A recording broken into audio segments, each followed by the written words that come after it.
Squid Game popcorn. Good pencil in there. Alright, so Jaden, if I can ask you a question here, what was the inspiration for your film?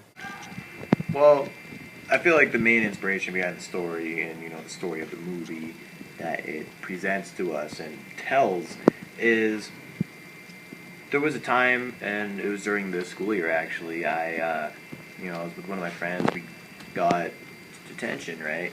And we're pretty much sitting in the Spanish room because that's where it was. And we're pretty much just trying to pass the time, trying to do anything we can to really pass the time because we didn't get any work that we had to do, right? Didn't get any work. So I really do feel like that it was a good idea to spark a story because there could be so many interesting things that can happen when you're trying to pass the time. So what actually got you into detention that inspired you to make this film? It's funny that you ask that because the way I got detention is I put laxatives in my teacher's coffee, and before I actually came onto the set today, I also put some in yours. Okay. So what were some of the leading actors in this film? Well, originally for the film we were thinking about having Brad Pitt, John Travolta, Okay. and Steven Seagal. Who'd you intend Steven Seagal would play? Seagal. Seagal. Yes. Seagal. Who'd you intend Steven Seagal would play? Well, there's in the movie, there's actually a scene where the two main characters, Austin and Braden, while the teacher is out of the room, they actually go into the teacher's desk and steal a bag of popcorn and cook it. Steven Seagal would play the popcorn.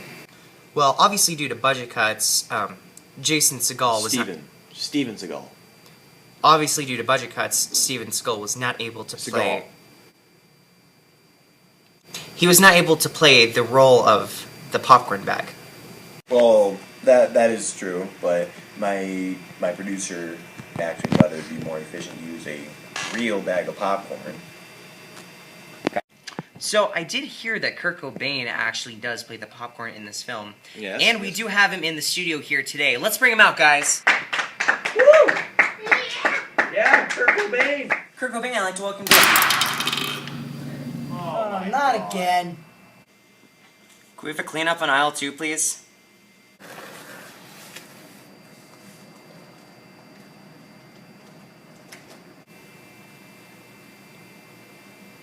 I mean, at least the movie's already done, right? Well, that's all the time we have in this episode. Check in next week to see if Britney Spears is actually the one behind WikiLeaks. I'm your host, Walter Leroy Gerard IV. Good night.